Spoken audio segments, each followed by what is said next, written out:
Well, welcome to Test Equipment Chronicles with Bob. Today, I ran into something odd. I was helping a young tech from the area here, and he was trying to solve a problem, and it was on a misfire detection, a P0300 code. And it was interesting because he asked me, what did you do on these old vehicles, the ones that didn't have misfire detection? He was so acclimated to working on the late model vehicles that didn't have a real good understanding of how things were diagnosed before that. And I says, well, let's go back in time. And we all know that back in the day we had the Sun machines. I used to teach for Sun Electric and teaching the big engine analyzers. And then I went to work for Snap-on. And while I was there, we were developing the Counselor 2, the MT3000. You see an image here behind me. I worked on the Counselor 1 and then the Counselor 2. I came up with a bunch of different innovations for that particular product. And one in particular was the ability to utilize the first of the digital controls. We didn't have much in the digital realm that was fast enough and smooth enough to give you the performance that we needed to do a lot of different tasks. Well, being a diagnostician my whole career, even before I guess we knew what that term was, I came up with an idea working in engineering at Snap-on, and this is pre-OBD2. So OBD2 was not out there for misfire detection. But I had observed when we would do cranking amperage, it was easy to determine what cylinder was weak. But once the engine was running, if there was a valve-related issue that pertained to running or misfire cross wires, weak cylinder vacuum leak, you name it, what we would run into then is how do you diagnose it? Well, we had a lot of different skills, but one of the things we didn't have is a way to measure it, to quantify what you're actually looking at. And that came about is the power balance probe. We were in the early stages of working on the engine analyzer called the MT3000 Counselor 2, and we were looking for different methodologies. And I had this one not clicking around in my head for a number of years. You'd watch an engine as it would sit there, gas and or diesel, and would go into a misfire condition. And you would actually watch them, even it was so severe as you hear the chirp of the belt off the alternator, because a rotational velocity alternator, there's a lot of mass to it, and that was something I had taken note of. So I says, well, the belt obviously is increasing and decreasing with engine speed since its dominant traction is coming off the crankshaft. Pulley, as we know, most of the time that is the largest and most dominant one, so it has the most traction.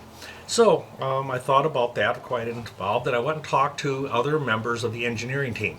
I worked specifically in the application engineering garage, so that was my area of expertise, is how does this get implemented? How do we help the technicians? How do we help solve diagnostic problems? Well, what I ended up doing is talking to two of the different engineers and told them about this idea of looking at the the speed of the belt and then hopefully synchronizing that into the engine, either off number one cylinder, an injector, or in the case of diesel, using a piezo cell and looking at the line pressure. So we had ways of triggering, but this other method wasn't out there. So did a little patent searches and so on. It was pretty well wide open. Car companies were starting to dabble in this. This was in the mid 80s that I had derived this idea. So the car companies were starting to dabble in it, but there was nothing in production. That was actually going to be years later after the product was released. So I got thinking about it, and I really wish I had the prototype here, but somehow in the process that never followed me along. I have a lot of other prototypes, but that one never followed me along. But I have actually a brand new one here out of the box. And what we basically had here was a encoder wheel, 336 notches on it, and we would place that on the belt, look at the engine analyzer, and as the engine analyzer would show us this waveform, and as the engine sped up and slowed down, if you're around a single cylinder engine, you drive lawnmower, you're on a one cylinder snowmobile or ATV or motorcycle, you could feel that. I mean, you could really feel the dynamics. So while you get multiple cylinders, they start washing each other out. You get a large mass flywheel, and it washes it out even more. You know there's a misfire, but where is it? Well, this was intended for that purpose, and so we went through the process. And let me explain how it worked in engineering. Ideas aren't developed in a vacuum. Yeah, you might be the first one to come up with it because it was an application related, but I needed my fellow engineers to work out ideas and how can we go about it. So these were project planning meetings. They were often a Monday morning. We're going to kind of review what's going on, the priorities and so on. And then I was blessed to have a certain amount of time allotted to me by the most wonderful boss in the world, Jim Peel from Snap-on. And Jim was my supervisor and always allowed us a little bit of time, even though we might have a hectic schedule, to work on what they call pet projects, skunk works, whatever term you want to use. So that was how this was derived. I kept thinking about it. I talked to some of the other staff members, and next thing you know, we had a crude prototype. Well, it worked. It actually worked relatively good. Went from a lab scope, from the initial testing over to the engine analyzer and then dedicated screens and so on. So I was involved with both the thought of it, the development, the issuing, putting together the patent, and then ultimately going through the process of building levels of prototypes to final production, and then the instruction manual, the on-screen functions, and so on. So it was a really exciting time. It was something that it was quite astonishing to be able to work for a company like Snap-on and come up with innovation. I was there during that, I guess, the early stages of the high-end diagnostics when Snap-on entered the diagnostic arena seriously. As I stated earlier, I did work for Sun Electric, was an awesome company back in the early 80s as a trainer. So I did technical training for Sun, and then I left there, come to work for Snap-on, and then it was ironic later on in history, we ended up purchasing Sun Electric Corporation. So a lot of the synergy melded back in. But specifically to the power balance probe, I think that if OBD2 misfire detection would not have arrived at the point it did. So we released this, was it 1990, and you figure a couple years later, 90, well, even some 94s, but as we started looking at the rollout of misfire detection, the need for this tool kind of went backwards. It didn't get the splash. I'm convinced if it could have been a 10-year period, it would have been a mainstay. And it kind of got lost to history. It was very popular of its time, but it didn't gain legs for legacy. So just basically, like a lot of inventions, if you kind of look at them, they're always based on a lot of outside dynamics, different factors that indicate where something's going to have as far as longevity or not. But being involved with it and being very proud of the process that we went through. And for someone to think about it, the patent, really what the patent is doing, it isn't that you just had a moment in time and you thought it was a great idea. It's the whole process. Does this actually work? Functionality. And that's what Snap-on would require. Before a patent could be, all the money put into it, we had to prove functionality of the concept, meaning it didn't necessarily have to be a prototype. But it would have to pass muster. And in this case, we had 3 different individuals working on it that all had incredible talent, and each one brought a certain level to it, and it got worked on.